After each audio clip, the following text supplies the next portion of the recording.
3 लकार में बता दिए थे, लट लकार वर्तमान काल, लंग लकार भूतकाल, है ना, दृढ़ लकार भविष्यत काल।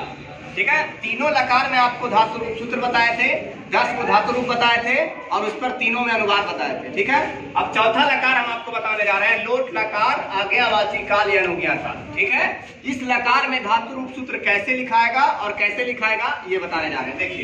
देखिए इसमें लोट लकार आज्ञावाची अनुज्ञा काल में होता है, प्रथम पुरुष एक वचन में 2 चीज होता है, तू होता है और तात होता है। क्या होता है?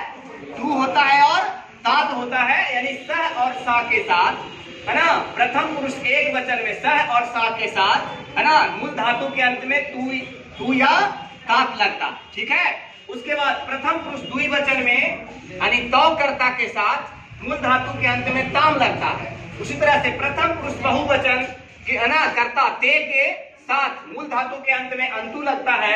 उसी तरह से मध्यम पुरुष एक वचन में त्वम कर्ता के साथ मूल धातु के अंत में आ या तात लगता है।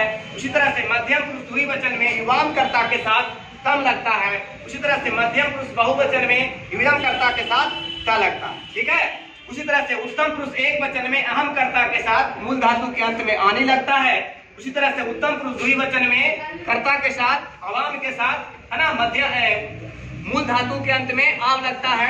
उसी तरह से उत्तम पुरुष बहुवचन यानी वयम कर्ता के साथ मूल धातु के अंत में आम लगता है। ठीक है, तो इस तरह से इसमें आपको 2 गो होता है, तू या तात, और यहाँ भी 2 गो होता है, आ और तात। इसमें से क्या करना है ना, कोई ए वो लिखना है, कोई ए वो लिखना है। ठीक है, तो इसमें याद करिएगा कोई एक के वो, समझ गए ना, दोनों याद करिएगा तो आप चमला जाइएगा, इसलिए कोई एक ही को याद करना है। तो हम आपको बता देते हैं, तात छोड़ दीजिएगा, तात जो है थोड़ा टेढ़ा है, इसको याद नहीं करिएगा, तू वाला याद करिएगा और आ वाला याद करिएगा, है ना। तो देखिए कैसे आप लोग पढ़िएगा, अभी हम आपको पढ़ के सुनाते हैं। देखिए इसको पढ़ेंगे, तू ताम अंतु आ तम ता, है ना, आनी आम आम। ठीक है, आप लोग पढ़िए तो, तू ताम अंतु आ तम ता आनी आम आम। फिर से पढ़िए, तू ताम अंतु आ तम ता आनी आब आम। ठीक है, इसी तरह से आपका लोट लकार आज्ञावाची अनुज्ञा काल में धातु रूप सूत्र लिखाएगा।